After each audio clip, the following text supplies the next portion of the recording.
A routine bear necropsy in Yellowstone. Cut open the stomach, expecting berries and fish bones. Instead, human dental implants, clothing fragments, bone pieces with saw marks. The bear had been eating people, but this wasn't a bear attack gone wrong. This was something far more sinister, something that would crack open an 8-year-old mystery and reveal one of the most calculated murders in national park history. Welcome to today's case, where a problem bear became the key to solving a double homicide that investigators thought would never be solved. The year was 2016. Logan and Savannah Hayes were living their dream, a cross-country adventure in their converted van, documenting America's natural wonders for their growing social media following. At 28 and 26 years old, respectively, they represented the new generation of digital nomads, trading corporate careers for endless highways and breathtaking sunsets. Their last known location? The rugged backcountry of Yellowstone National Park. Logan Hayes had grown up in the shadow of Colorado's Rocky Mountains, where his father had taught him to read trail markers before he could properly read books. By age 12, he was leading family camping trips, and by 16, he was working as a junior guide for a local outdoor adventure company. His Instagram account, @LoganExplores, had gained a modest but dedicated following of outdoor enthusiasts who appreciated his knowledge of wilderness survival and his eye for capturing nature's raw beauty. Savannah Miller had taken a very different path to the outdoors.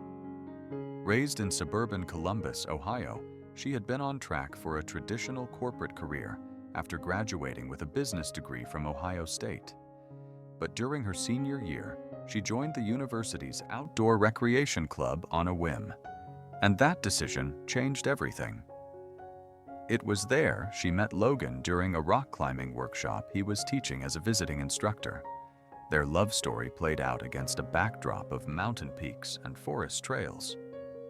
Logan taught Savannah everything he knew about wilderness survival, while she brought her business acumen to help him grow his social media presence.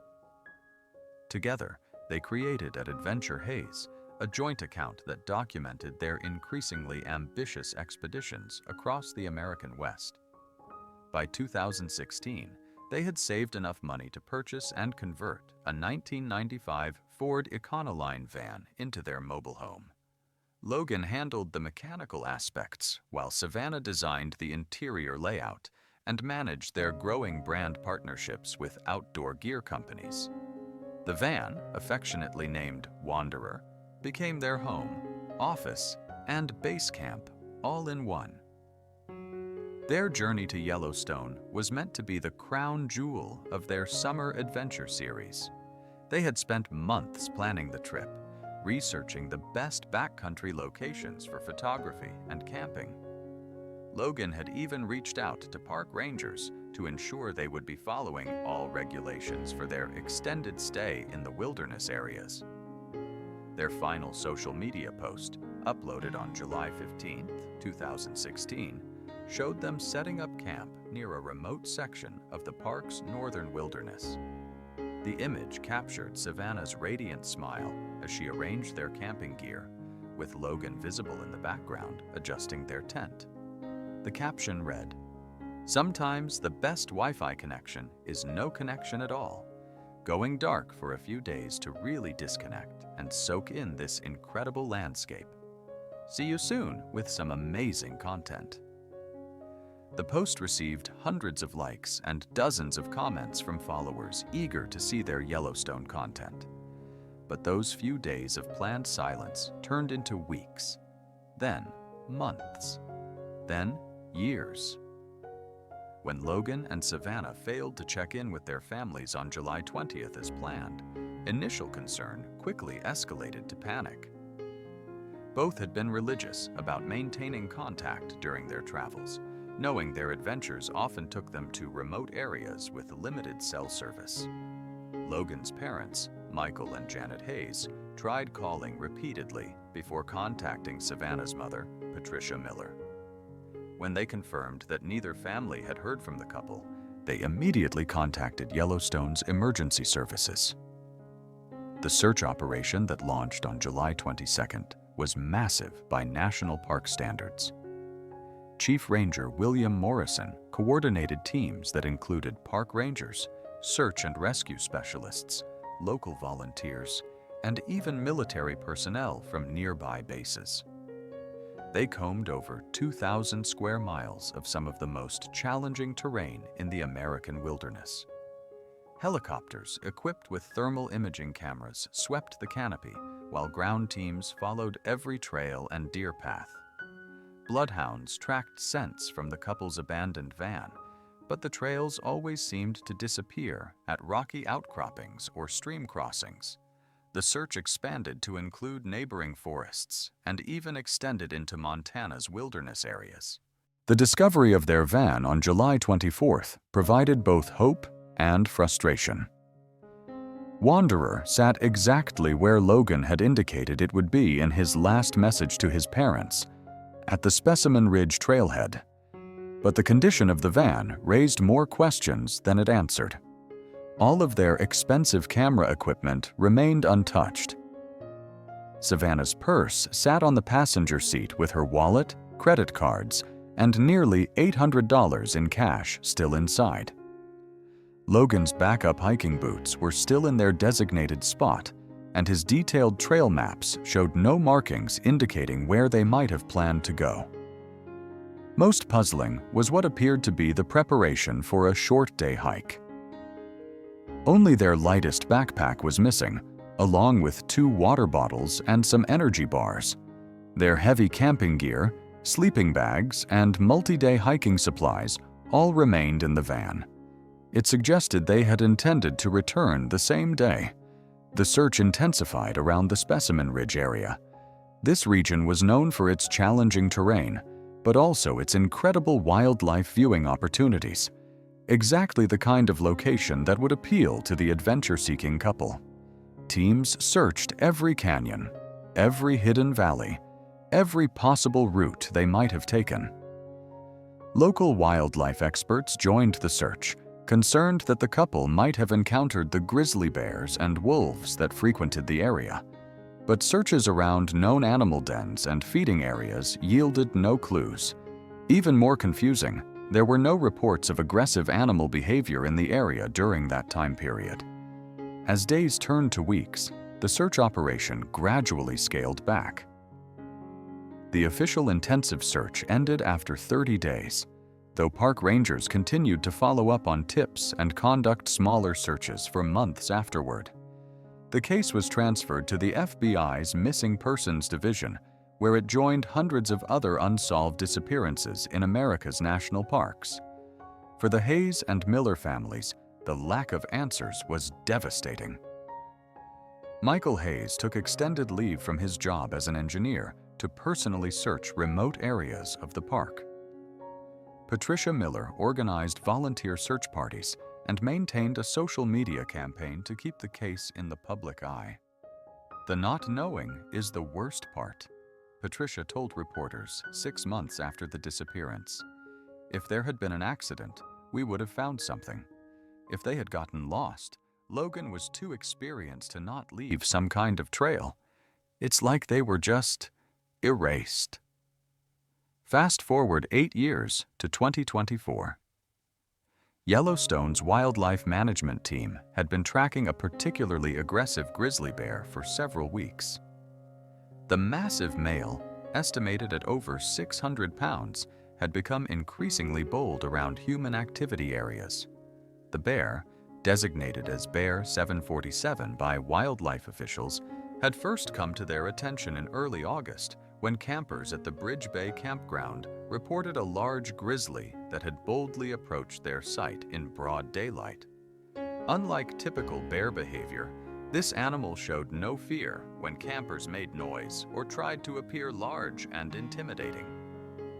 Senior wildlife biologist Dr. Sarah Chen had been studying Yellowstone's bear population for over 15 years, and Bear 747's behavior patterns were unlike anything in her experience. Most problem bears developed their aggressive tendencies gradually, usually after being inadvertently fed by tourists or after experiencing some form of human-bear conflict. But 747 seemed to have developed these patterns without any obvious trigger. The bear's behavior escalated rapidly throughout August and September. He destroyed multiple campsites at Bridge Bay, Fishing Bridge, and Grant Village. But more concerning was his apparent intelligence in overcoming bear-proof food storage containers. These specialized boxes were designed to thwart even the most persistent bears, yet 747 had learned to manipulate the locking mechanisms in ways that surprised even the engineers who designed them. Park rangers tried multiple intervention strategies. They relocated 747 twice, transporting him over 50 miles away from populated areas each time. Both times, the bear made his way back to human activity areas within a week, suggesting he had developed a strong association between humans and food sources.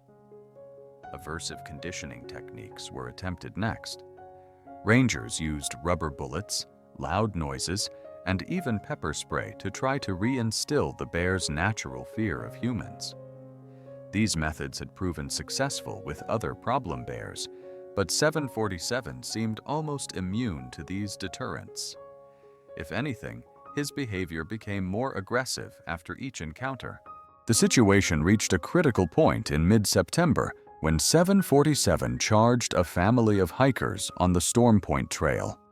The bear had appeared without warning and advanced on the family despite their attempts to back away slowly and make themselves appear non-threatening. Only the quick thinking of the father, who deployed bear spray at close range, prevented what could have been a fatal encounter. Dr. Chen and her team made the difficult decision that Bear 747 had become too dangerous to remain in the wild. "It's always heartbreaking when we reach this point," she explained to the park's management team. "But this bear has demonstrated that he's lost his natural fear of humans, and his size and intelligence make him an extreme threat to public safety." The decision to euthanize a grizzly bear is never made lightly in Yellowstone. These apex predators are a cornerstone species of the ecosystem, and each individual represents years of natural selection and adaptation. Park policy requires multiple intervention attempts and approval from the highest levels of park management before lethal removal is authorized. On September 28, 2024, experienced wildlife ranger Marcus Thompson was assigned to carry out the euthanization. Thompson had been with the Park Service for 12 years and had performed this unfortunate duty several times before. He positioned himself along one of Bear 747's known travel routes in the early morning hours, when the bear was most likely to be active. The encounter was brief and professional. When Bear 747 appeared, following his usual pattern of checking human activity areas for food sources, Thompson made a single, clean shot with a high-powered rifle. The massive grizzly died instantly, without suffering. Following standard protocol, Bear 747's body was transported to Yellowstone's Wildlife Research Facility for a complete necropsy. This examination would help scientists understand the bear's behavior, check for diseases that might have influenced his aggression, and analyze his diet to better understand what had driven his association with human food sources. Dr. Sarah Chen, the park's lead wildlife biologist, began the examination expecting to find the typical contents of a grizzly's digestive system: berries, fish remains, vegetation, maybe some small animal bones. Instead, she made a discovery that would change everything. Mixed among the partially digested organic matter were fragments that clearly didn't belong to any natural food source. There were pieces of synthetic fabric, remnants of what appeared to be camping gear, and, most shocking of all, human bone fragments.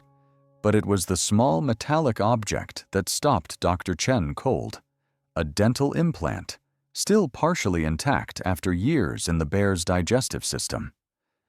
Within hours, the wildlife facility had transformed into a crime scene. FBI agents, park investigators, and forensic specialists descended on the location. Every fragment from the bear's remains was carefully cataloged and examined under microscopes. The dental implant became the crucial piece of evidence. Forensic odontologists were able to trace the unique serial number back to a specific dental practice in Colorado.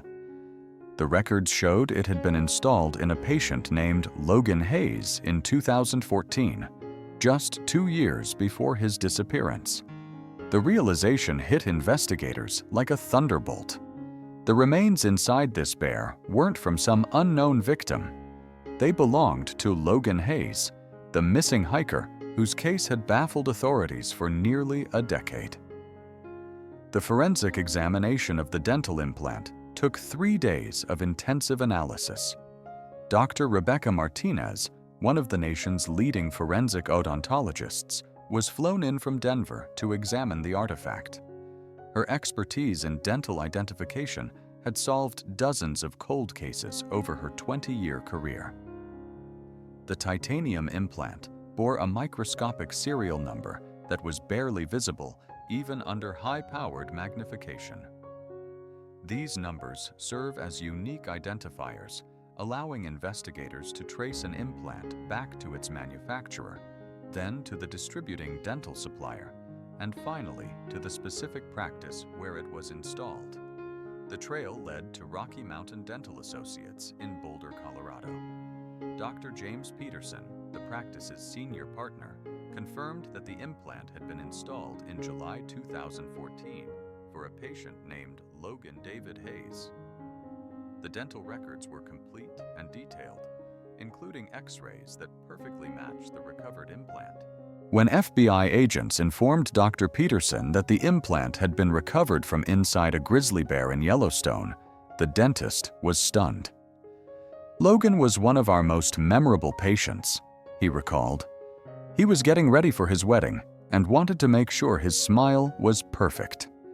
He was so excited about their upcoming adventures together." The confirmation sent shockwaves through the investigation team.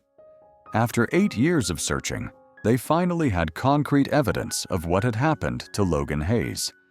But this discovery raised even more disturbing questions. How had Logan's remains ended up inside a bear? When had this occurred? And what about Savannah? Where was she? The forensic team expanded their analysis of every fragment recovered from Bear 747.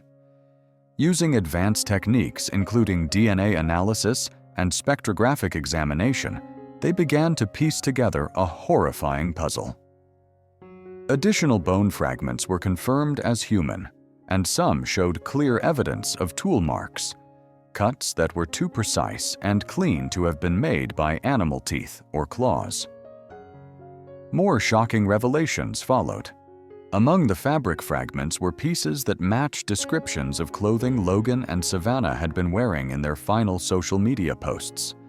A fragment of bright blue synthetic material matched Savannah's hiking jacket exactly, while pieces of khaki-colored fabric were consistent with Logan's favorite camping pants.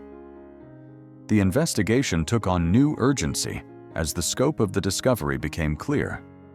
This wasn't just the tragic end to one missing person case. It was evidence of a double homicide that had been concealed for 8 years in one of the most elaborate cover-up schemes investigators had ever encountered. Bear 747's behavioral patterns suddenly made terrible sense. The bear's unusual aggression and lack of fear around humans wasn't the result of accidental feeding or habituation. It was the result of being deliberately fed human remains. Someone had used this magnificent predator as an unwitting accomplice in disposing of murder victims. The realization was chilling in its implications. The killer hadn't just murdered Logan and Savannah Hayes. They had carefully planned how to make their victims disappear forever. By feeding the remains to a wild bear, they had essentially guaranteed that no trace would ever be found under normal circumstances. It was only the bear's subsequent problematic behavior, leading to its removal from the wild, that had exposed the crime. FBI Special Agent Diana Rodriguez, who took over the investigation, called it one of the most calculated schemes she had encountered in her 15-year career. This wasn't a crime of passion or opportunity, she explained to the task force. This was premeditated murder, followed by an extremely sophisticated disposal method. We're dealing with someone who knows this environment intimately and has the skills to carry out this kind of plan. As forensic specialists continued their painstaking analysis of every fragment recovered from Bear 747, an even more disturbing picture emerged. The bone fragments told a story that chilled even experienced homicide investigators to their core. Dr. Amanda Foster, a forensic anthropologist from the Smithsonian Institution, was brought in to analyze the human remains. Her expertise in bone analysis and trauma interpretation had been crucial in solving numerous difficult cases. What she found in the Bear 747 evidence was unlike anything in her career. Multiple skull fragments showed clear evidence of being cut with what appeared to be a power saw, the kind of precise, methodical cuts that suggested someone with both the tools and knowledge to systematically dismember human remains. The cut marks were uniform in depth and showed the distinctive kerf patterns left by a circular saw blade. These cuts were made by someone who knew what they were doing, Dr. Foster explained to the investigation team. This wasn't random mutilation or the work of someone in a frenzy. These are the methodical cuts of someone who was trying to reduce the remains to pieces small enough to be consumed by wildlife. The bone analysis revealed evidence from both victims.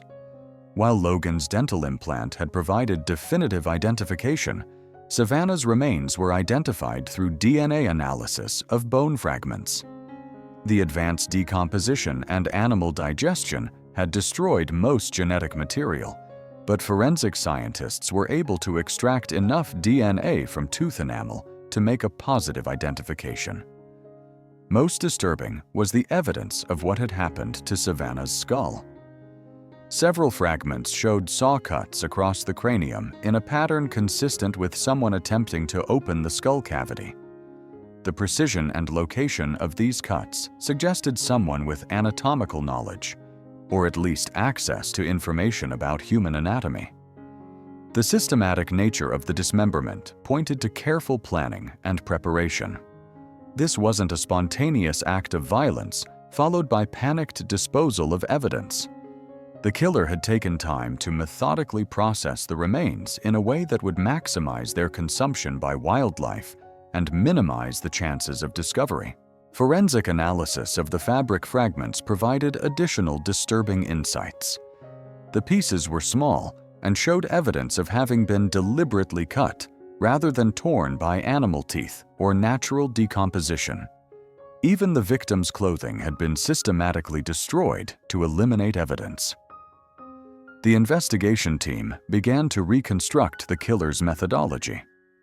After murdering Logan and Savannah, the perpetrator had transported their bodies to a location where they could work undisturbed. Using power tools, they had systematically dismembered both victims, taking care to reduce everything to pieces small enough for wildlife consumption. The killer had then transported these remains to locations where they knew bears were active.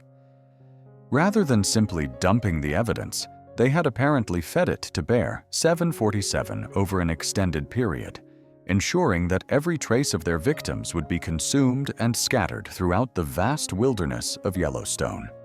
It was a scheme that demonstrated intimate knowledge of both the park's geography and the behavior patterns of its wildlife.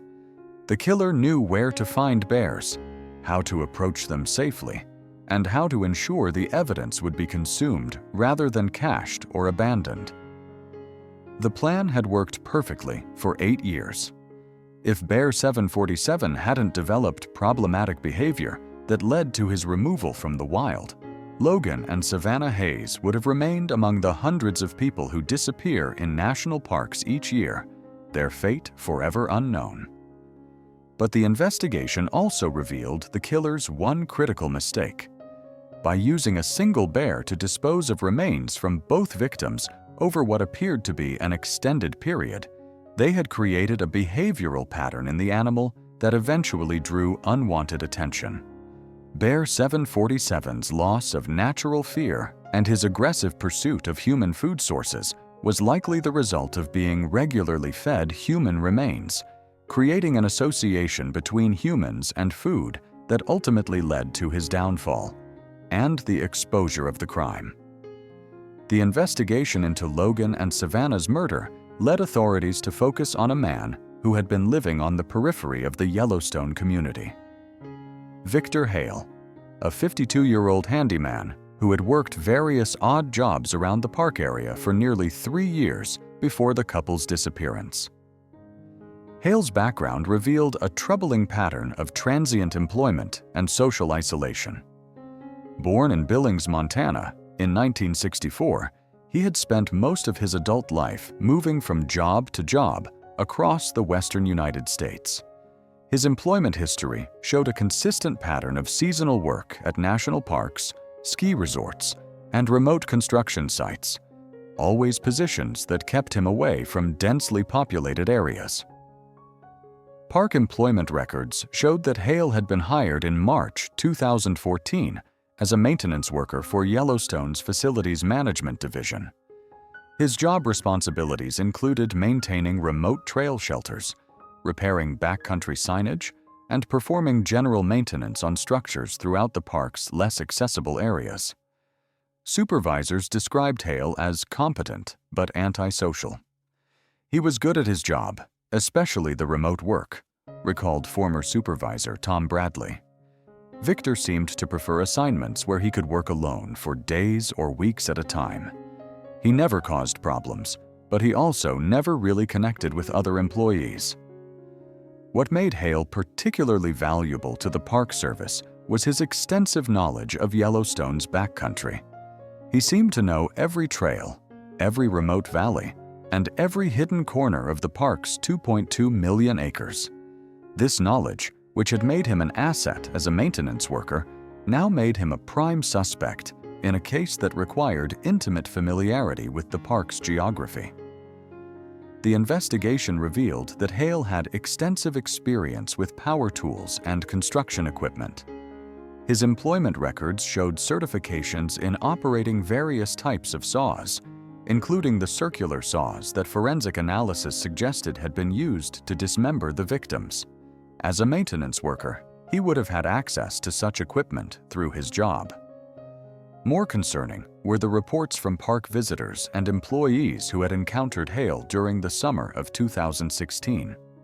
Several witnesses remembered seeing him in the Specimen Ridge area during the exact time period when Logan and Savannah disappeared.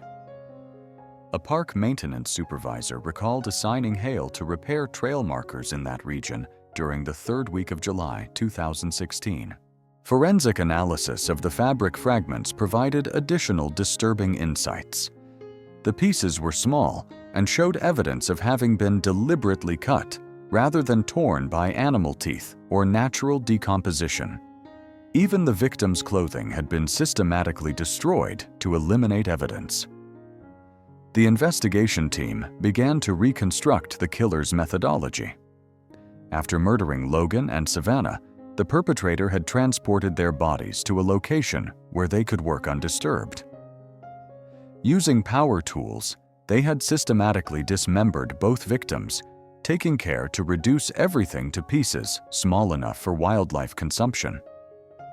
The killer had then transported these remains to locations where they knew bears were active. Rather than simply dumping the evidence, they had apparently fed it to Bear 747 over an extended period, ensuring that every trace of their victims would be consumed and scattered throughout the vast wilderness of Yellowstone.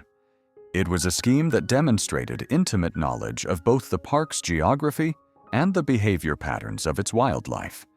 The killer knew where to find bears, how to approach them safely, and how to ensure the evidence would be consumed rather than cached or abandoned. The plan had worked perfectly for 8 years. If Bear 747 hadn't developed problematic behavior that led to his removal from the wild, Logan and Savannah Hayes would have remained among the hundreds of people who disappear in national parks each year, their fate forever unknown. But the investigation also revealed the killer's one critical mistake. By using a single bear to dispose of remains from both victims over what appeared to be an extended period, they had created a behavioral pattern in the animal that eventually drew unwanted attention. Bear 747's loss of natural fear and his aggressive pursuit of human food sources was likely the result of being regularly fed human remains, creating an association between humans and food that ultimately led to his downfall and the exposure of the crime. The investigation into Logan and Savannah's murder led authorities to focus on a man who had been living on the periphery of the Yellowstone community. Victor Hale, a 52-year-old handyman who had worked various odd jobs around the park area for nearly 3 years before the couple's disappearance. Hale's background revealed a troubling pattern of transient employment and social isolation. Born in Billings, Montana, in 1964, he had spent most of his adult life moving from job to job across the western United States. His employment history showed a consistent pattern of seasonal work at national parks, ski resorts, and remote construction sites, always positions that kept him away from densely populated areas. Park employment records showed that Hale had been hired in March 2014 as a maintenance worker for Yellowstone's Facilities Management Division. His job responsibilities included maintaining remote trail shelters, repairing backcountry signage, and performing general maintenance on structures throughout the park's less accessible areas. Supervisors described Hale as competent but antisocial. He was good at his job, especially the remote work, recalled former supervisor Tom Bradley. Victor seemed to prefer assignments where he could work alone for days or weeks at a time. He never caused problems, but he also never really connected with other employees. What made Hale particularly valuable to the Park Service was his extensive knowledge of Yellowstone's backcountry. He seemed to know every trail, every remote valley, and every hidden corner of the park's 2.2 million acres. This knowledge, which had made him an asset as a maintenance worker, now made him a prime suspect in a case that required intimate familiarity with the park's geography. The investigation revealed that Hale had extensive experience with power tools and construction equipment. His employment records showed certifications in operating various types of saws, including the circular saws that forensic analysis suggested had been used to dismember the victims. As a maintenance worker, he would have had access to such equipment through his job. More concerning were the reports from park visitors and employees who had encountered Hale during the summer of 2016. Several witnesses remembered seeing him in the Specimen Ridge area during the exact time period when Logan and Savannah disappeared. A park maintenance supervisor recalled assigning Hale to repair trail markers in that region during the 3rd week of July 2016. Today, more than a year after the shocking discovery inside the problem bear, the case remains officially unsolved. Victor Hale has never been found, despite an extensive investigation and ongoing search efforts. The Hayes family finally has some answers about what happened to Logan and Savannah, but those answers have brought little comfort. Knowing that their loved ones were murdered and their remains deliberately hidden in such a calculated way has been devastating. Savannah's mother, Patricia Hayes, spoke to reporters about the mixed emotions of finally knowing the truth. "We always hoped they were alive, somewhere, maybe injured, and unable to get back to us.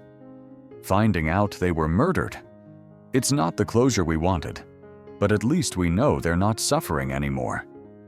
The case has raised important questions about safety in national parks and the screening of temporary workers who have access to remote areas.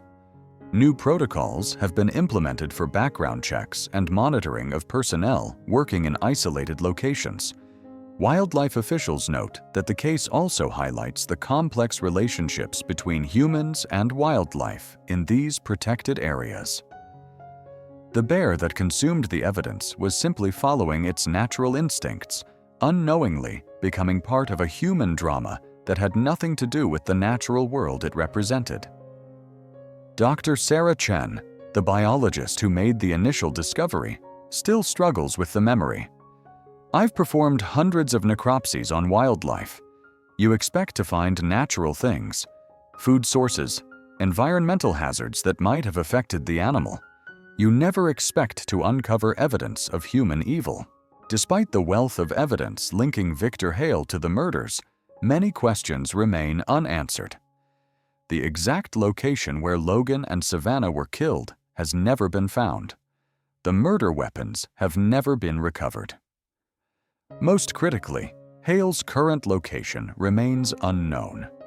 Investigators believe he may have fled to Canada or Mexico, possibly using false identification.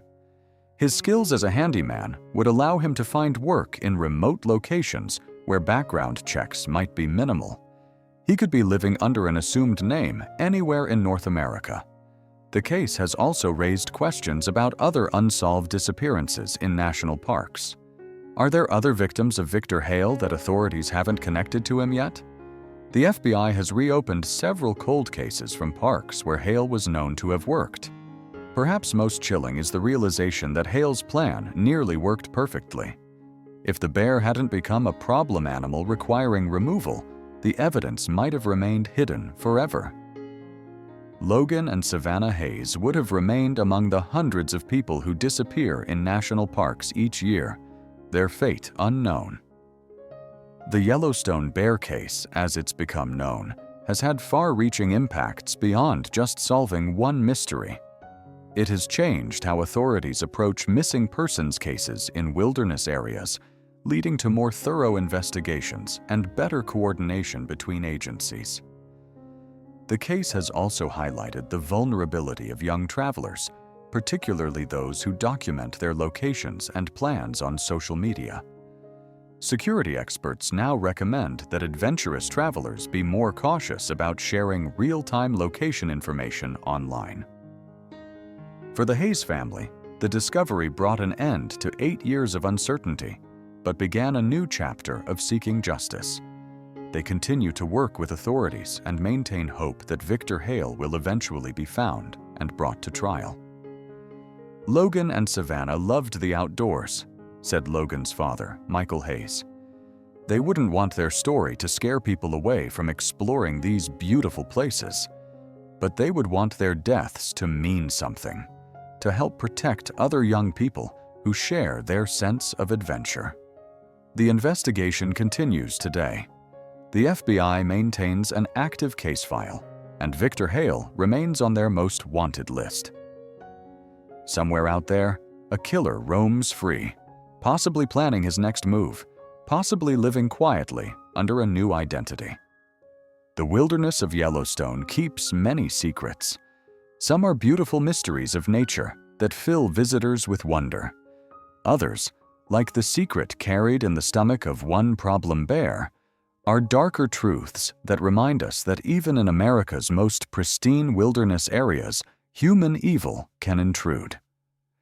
The story of Logan and Savannah Hayes serves as both a cautionary tale and a testament to the persistence of those who seek justice. Their love of adventure cost them their lives, but their story may yet save others from a similar fate. Until Victor Hale is found, their case remains a chilling reminder that sometimes the most dangerous predator in the wilderness walks on 2 legs, and the most beautiful places on Earth can hide the darkest secrets of all. The search for Victor Hale continues. If you have any information regarding his whereabouts, please contact the FBI immediately. Do not approach this individual if you believe you have seen him.